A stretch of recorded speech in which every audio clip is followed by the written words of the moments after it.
monstrous beast bred by Clan Mordheim, Rat Ogres are valued for their immense strength and hardiness, if not their wits. It is not uncommon for a Rat Ogre to forget which side it is fighting, or even that it is in a fight.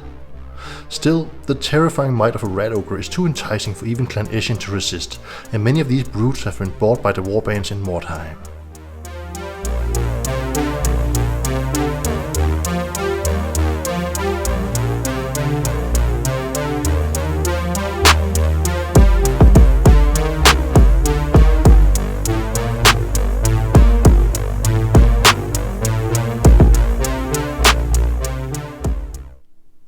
Hello and welcome to this guide where I'll show you how I paint a Rat Ogre for my Clan Eshin warband.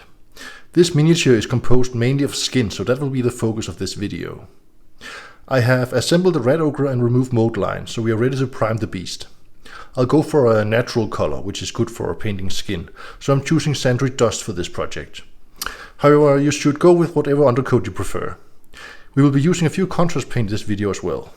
Enough talk, let's paint.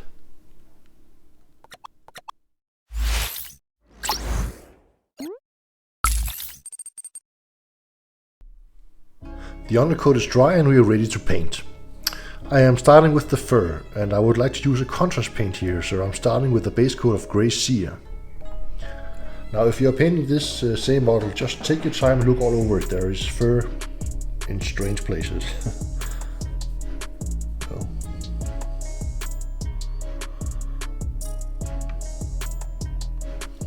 And don't worry if you hit the skin, we will paint that over later.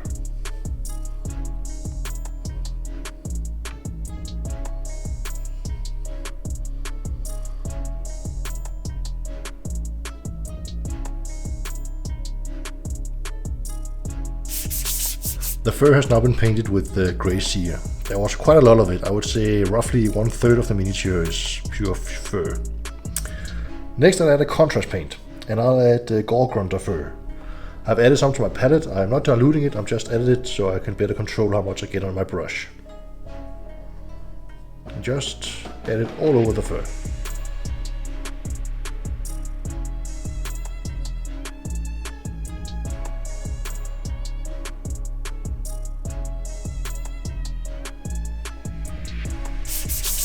The contrast paint is dry and you can see we already have some very nice definition in the fur. Now I'll just top it off with a highlight by dry brushing some scrag brown onto it. Just all over.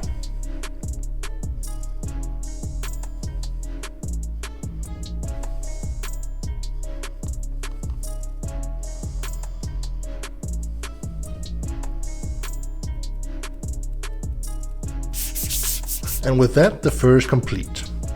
Now it's time to move on to the skin, and there is plenty of it. I'll start by adding a base coat of Cadian flesh tone. And I'll add that everywhere except the tail. I'll paint the tail later in this video. So I'll grab my regiment brush and get to it. Just be careful around the fur. And you might need several coats for this to cover perfectly.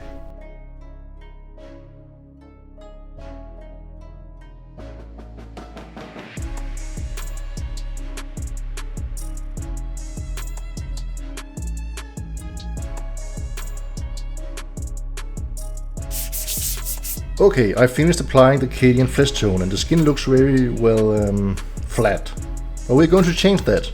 Next I'm using Guilliman flesh and contrast medium in a 1-to-1 mix. I've taken 3 drops of each on my palette and I'll just bring them together in the middle, like so.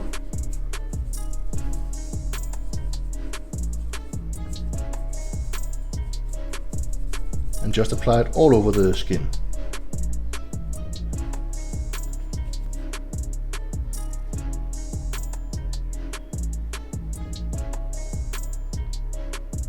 Just do 1 coat because we are getting back to the Guilliman flesh in the next stage.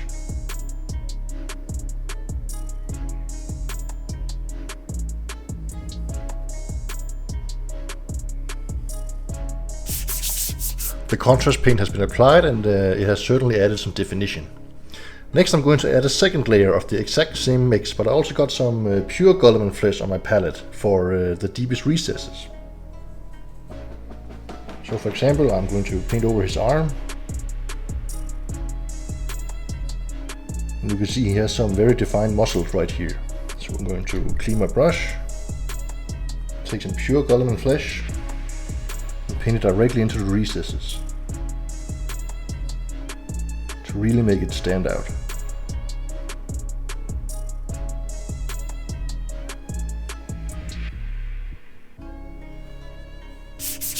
The contrast paint is dry, so now we really have some dark definition. However, I would like to brighten the color up a bit again, so I'm going back to Cadian Flesh Tone, but this time I'm using a dry brush to apply it. Just take the smallest dry brush you have and apply it all over the skin. Be careful not to hit the fur.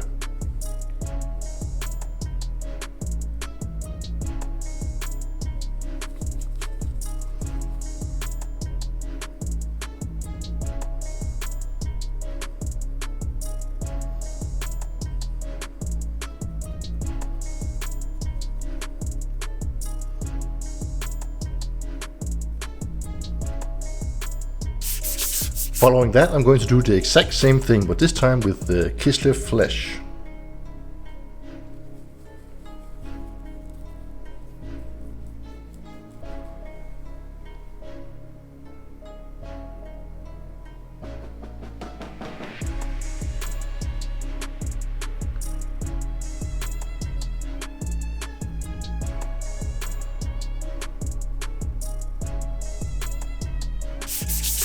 With that stage complete, the model is now highlighted.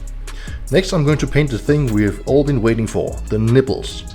I'm using a base coat of Bugman's Glow.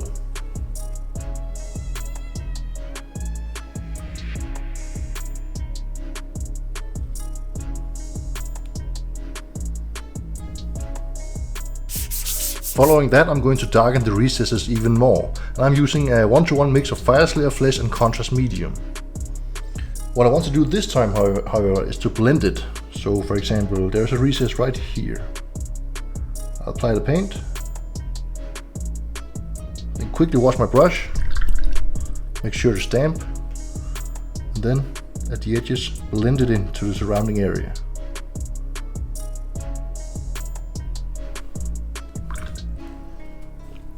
I'm doing the same thing on the nipples.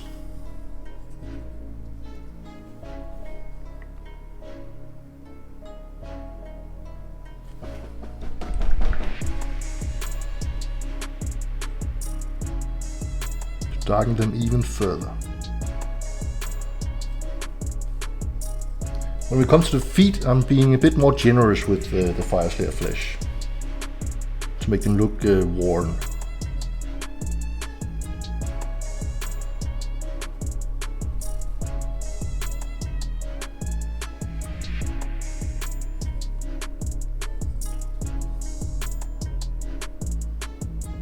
But I'm still blending it.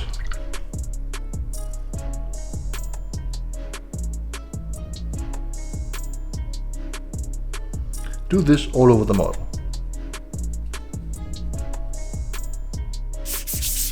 Following that, I'm taking pure Fyreslayer flesh and paint the underside of his feet. I am still blending it.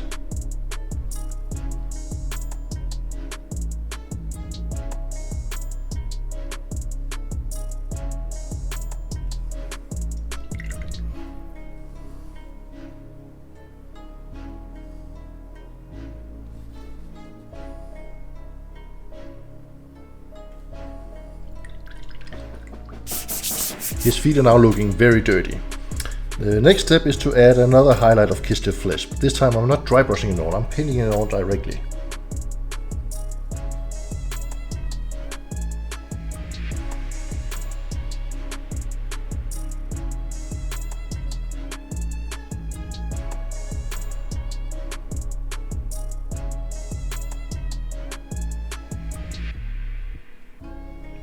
Just on the most raised areas.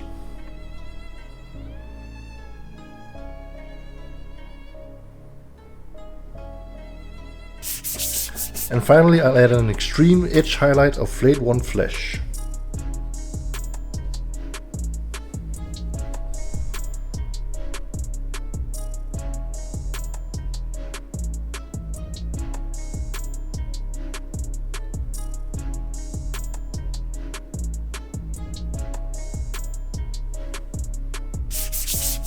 The last thing I want to do with the skin is to paint his lower eyelid and maybe make some blemishes around the skin.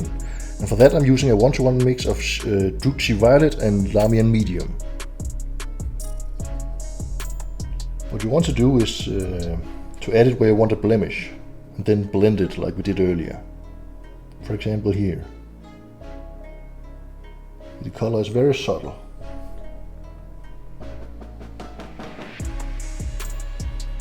Then wash your brush, make sure it's damp, and blend it around the edges. It's very subtle. I hope the camera picks this up. You can always apply more layers if you want the color to be stronger. And just like that, the skin is complete. Now it's time to paint some of the details, and I'm starting with the mouth, tongue and lips. And I'm using a base coat of Screamer Pink. Just be careful not to hit the skin.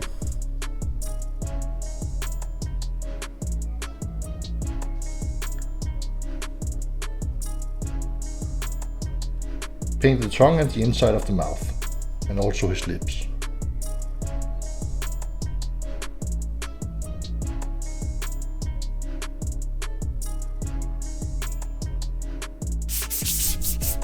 Following that base coat, I'll add a shade of Druchii Violet mixed with Lamian Medium at a 1:1 ratio.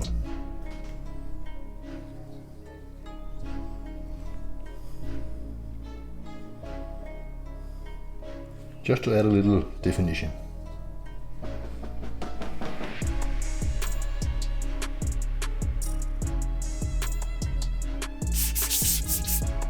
Following that, I'm adding a highlight of Pink Horror at the tongue and the gums.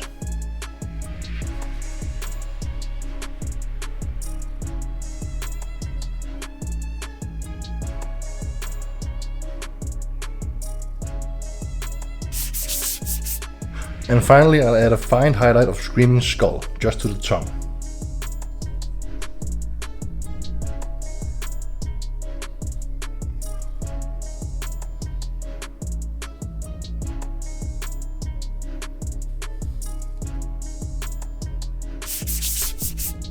Next up is the tip of his nose, and I'm starting with the base coat of Kislev Flesh.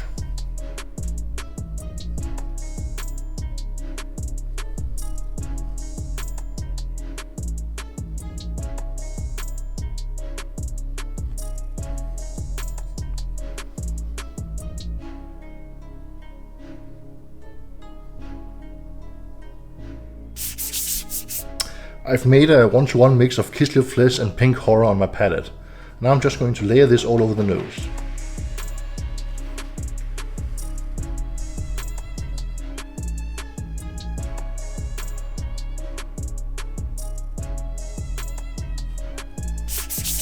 Following that, I'm adding a shade of Raglan Flesh Shade.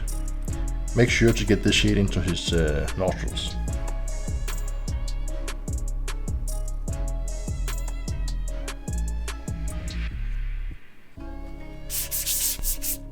When the shade is dry, I'll add an edge highlight of Kislev Flesh.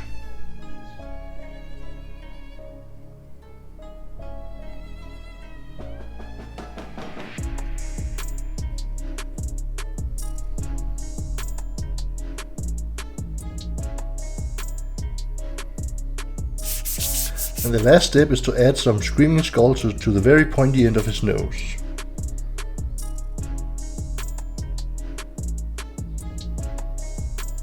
Like so. The next step is to paint his ears and his tail, and I'm starting with the base coat of Kislev Flesh.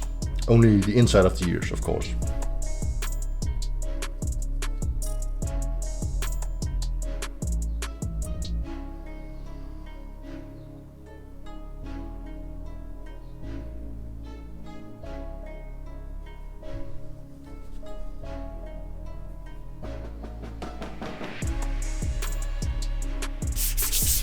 When the paint is fully dry, I'll add a shade of Raglan Flesh Shade.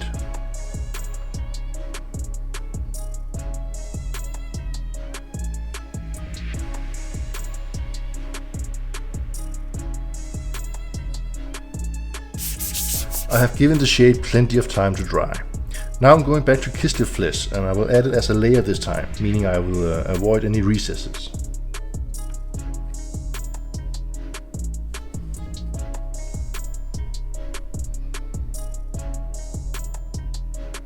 Just layer it back up.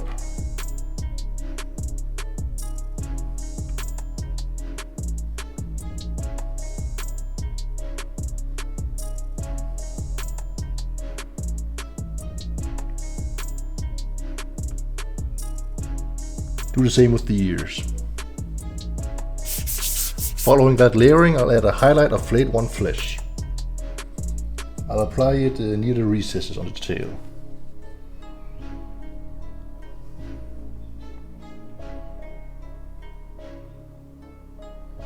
Like so.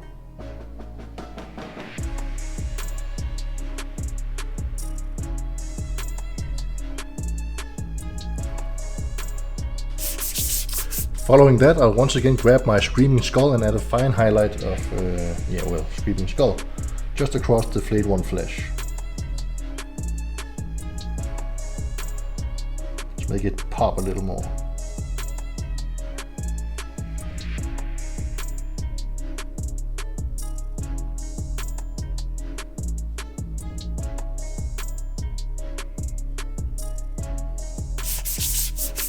And with that, the highlighting is complete. Next, I'm going to use a contrast paint, namely Volupus Pink. However, this is quite strong, the color, so I'm going to dilute it with a 1-to-1 mix of contrast medium. I just mix them together in the middle, and you can see I get a weaker color of the Volupus Pink. And that is exactly what I want. Next, I'm going to apply this all over the tail, then let it dry and then add a second coat, and then let that dry and maybe add a third coat. It depends on how strong you want the color to be.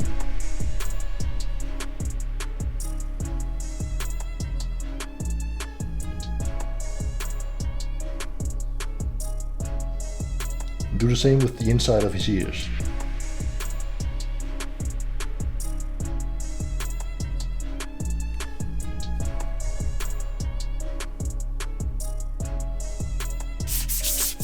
In the end, I used 3 coats to paint the tail.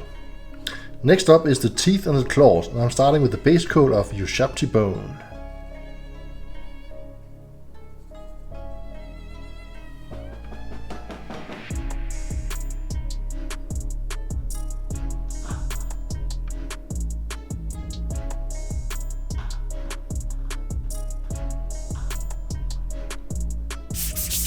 When the Ushapti Bone is dry, I'll add a shade of Seraphim Sepia.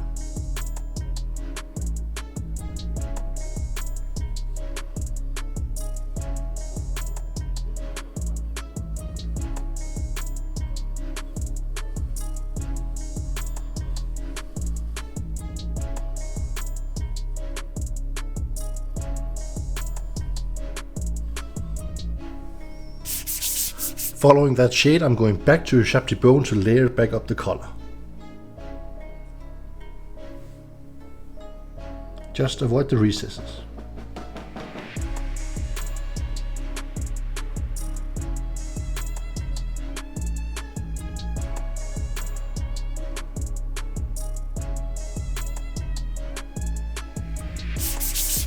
And lastly, I'll add a highlight of Pallid Witch flesh.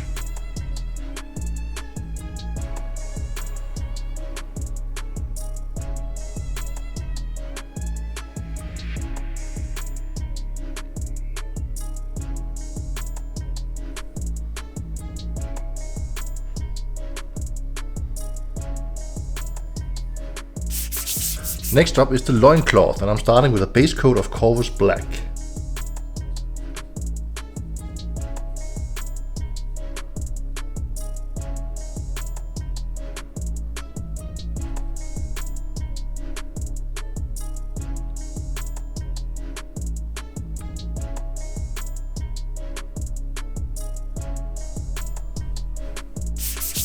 I had to apply 2 thin coats to get a good coverage. But as always, 2 thin coats are better than 1 thick one. Next, I'm adding a shade of Nuln Oil.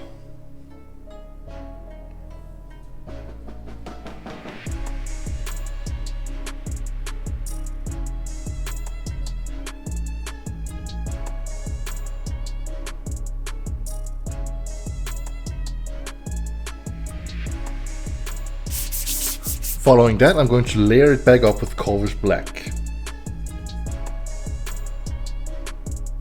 Just avoid the recesses.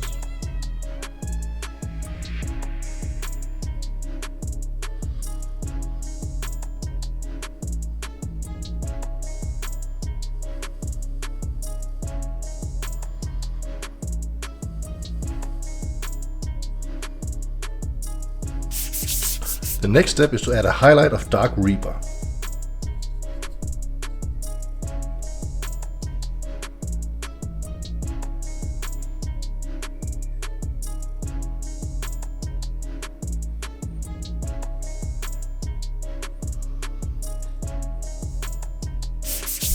And finally I'll add an edge highlight of Fenrisian Grey.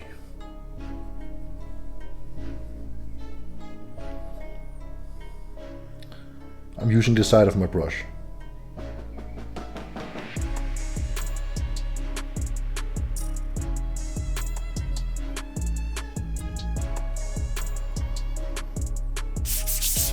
Following that, it's time to do all the metal, and there is plenty of it around the model, so just take your time to find it all and apply a base coat of Iron Warriors.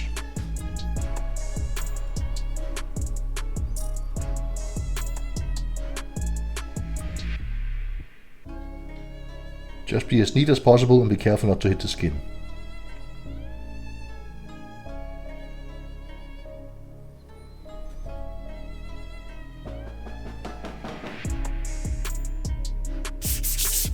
Following that base coat, I'm adding a shade of Nuln Oil.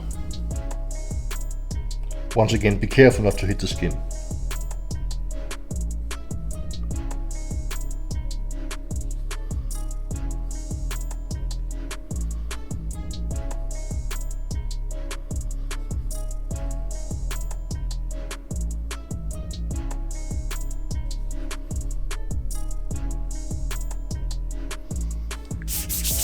When the shade is completely dry, I'll layer it up again with Iron Warriors.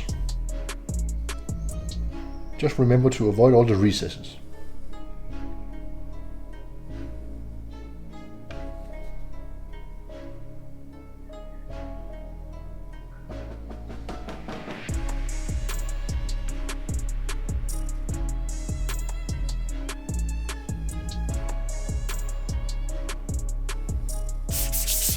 Following that, I'm adding a highlight of Iron Hand Steel.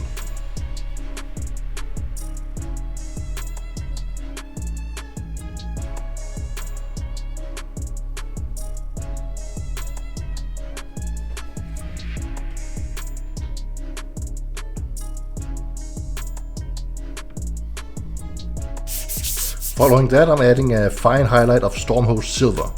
This is for the most extreme edges and points.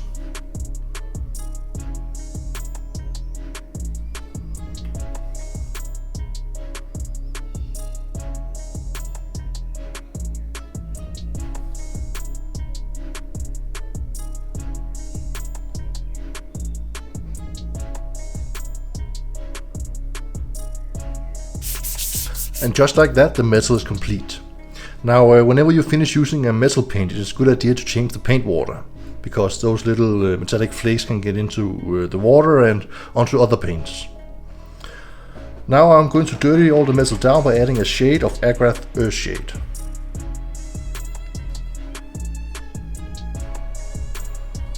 Just apply it all over.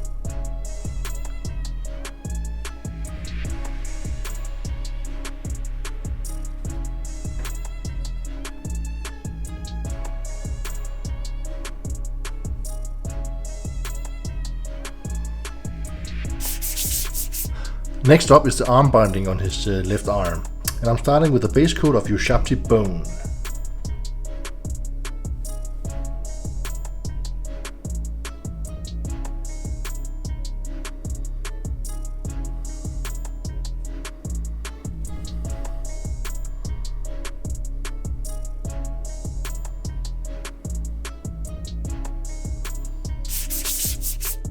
With the Ushabti Bone completely dry, I'll then add a shade of Raglan Flesh Shade.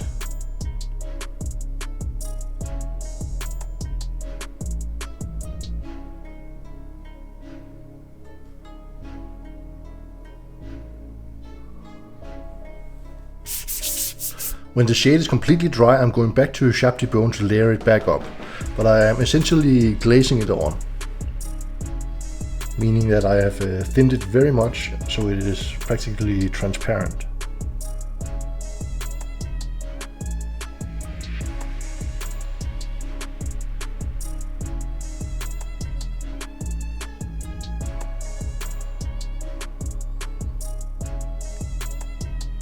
Just be careful it doesn't run into the recesses.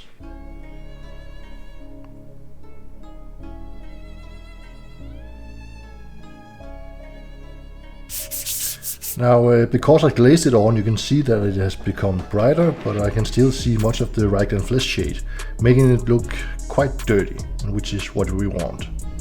Finally, I'm going to add an edge highlight of Screaming Skull.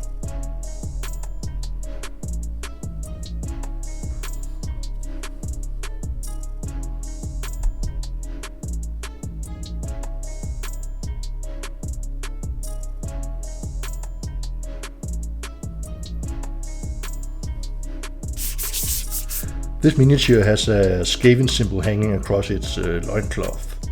I'm going to paint it in bronze colors, starting with the base coat of Screaming Bell.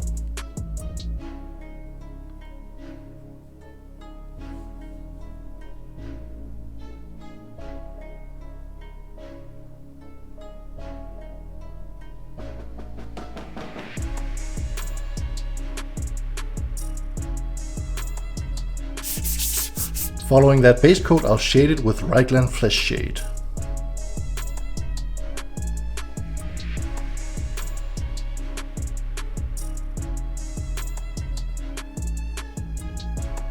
Just be mindful of the loincloth.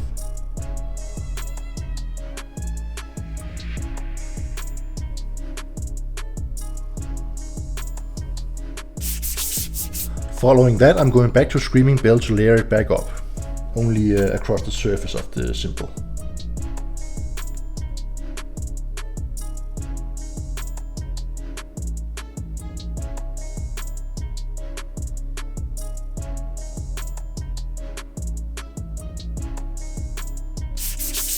And finally, grabbing an Insane Detail brush, I'm using Sycorax Bronze as an edge highlight.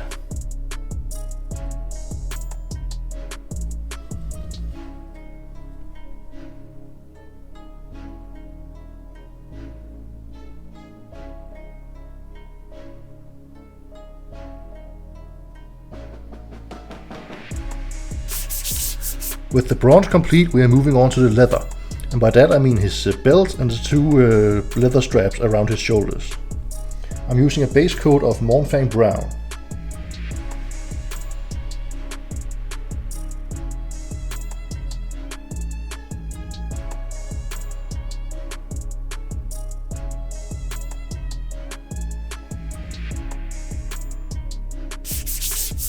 I know I began with a regiment brush, but when I came to the belt I switched to an Insane Detail brush. Next up is to add a shade of Agrath Earthshade.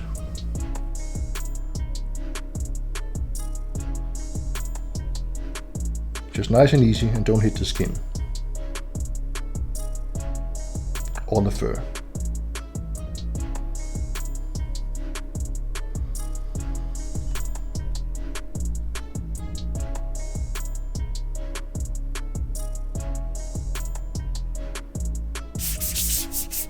When the shade is dry, I'll reapply some Mordheim Brown, but this time I'm going to glaze it on, just like we did earlier.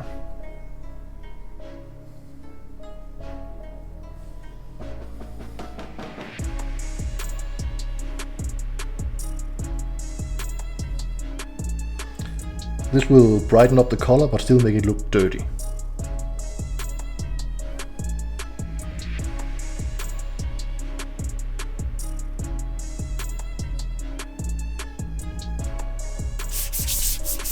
Following that, I'm going to finish off the leather by adding an edge highlight of Deathclaw Brown.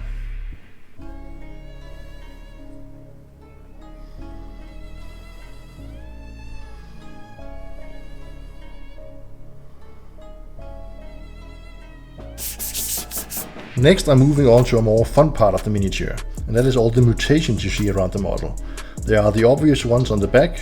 This one is hidden beneath the skin, but there's also some on the arm, the hand, his chest, and various places around the model, so take your time and find them all.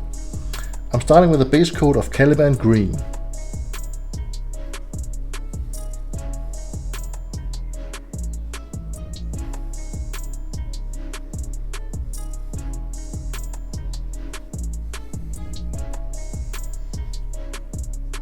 You might want to add 2 coats of this.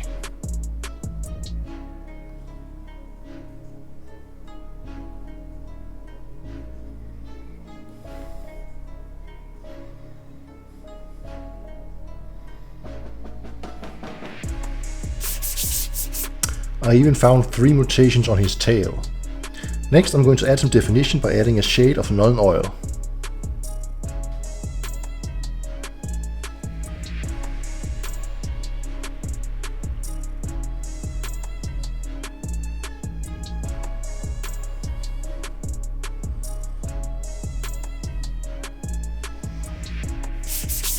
The shade is now dry, so the next step is to add a glaze of Warpstone Glow.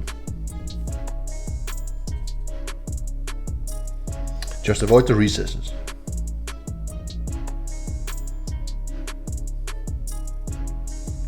You can add several coats of this to build up the strength of the color.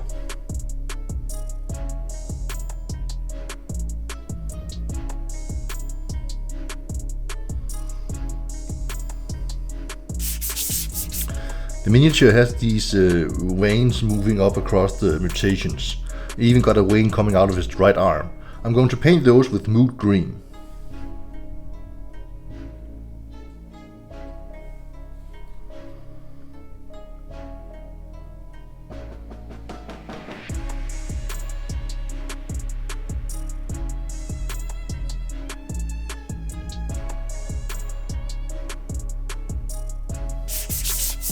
Following that base coat, I'll then add a glaze of Moot Green over the mutations.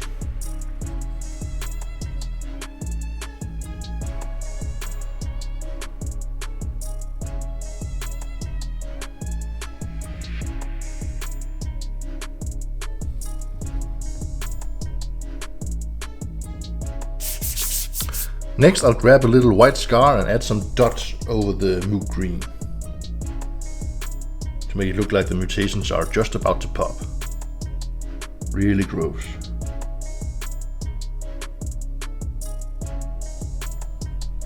Just like that, a few dots here and there.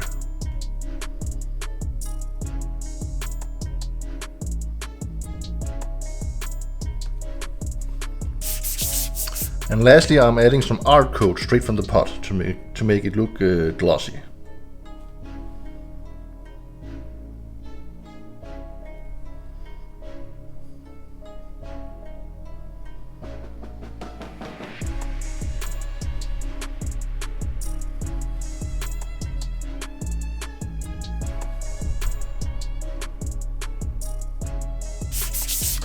Next up, I would like to add some simple rust effect to his weapon on his left arm. I am using Scrag Brown. I have used 2 drops of paint to 4 drops of water. We need it really thin. Then we just apply it where we want the rust. Make sure it runs down the recesses.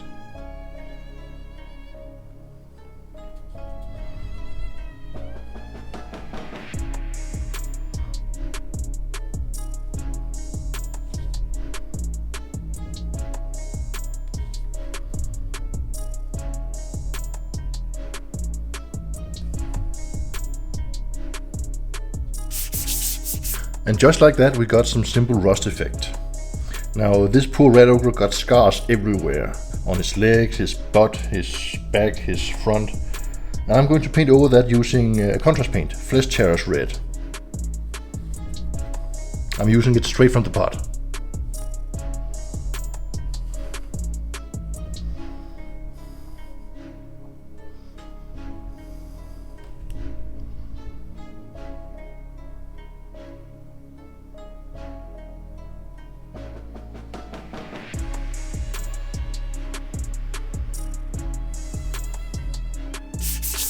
This particular Rat Ogre has 2 open wounds, one on his face and one on his right arm.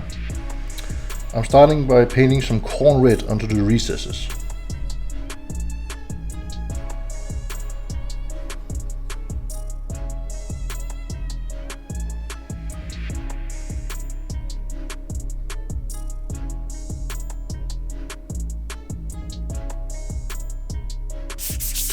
Next I'll paint the stitches. There is one across the open wound, but also on his left arm it has been sewn together. So there are several stitches. I'm using Screaming Skull to paint those.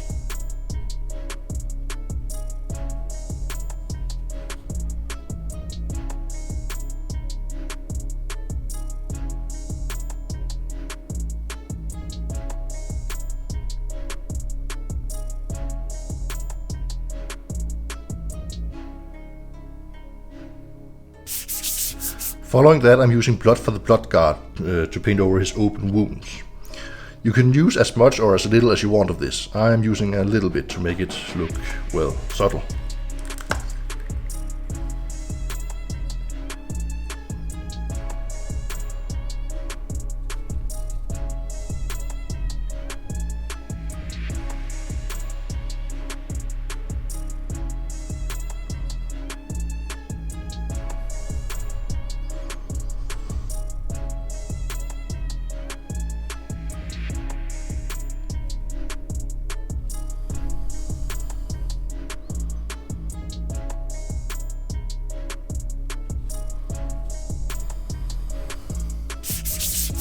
Blood and Mutations. This poor Rat Ogre has surely seen better days.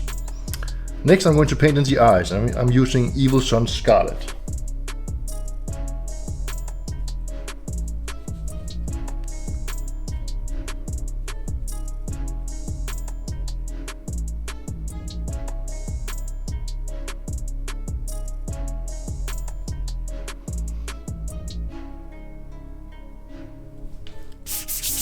There's only one final detail that I admittedly almost forgot. On this leather straps on his back there are two small metal bolts or nits or whatever they're called. I'm using Iron Breaker to paint those in.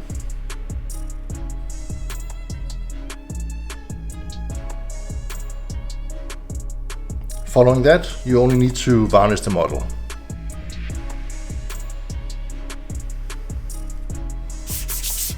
You should of course base the model however you want. I found this base on eBay and painted it up for this video.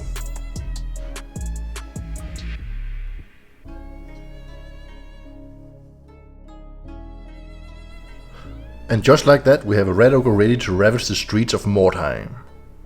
I really hope you enjoyed this video and found it informative. If you would like to follow along at home and share your work on Instagram, then please use the hashtag #JimmyStender so I can be sure to check it out myself. Please leave a like and subscribe if you want to see more. Thanks for watching and happy painting!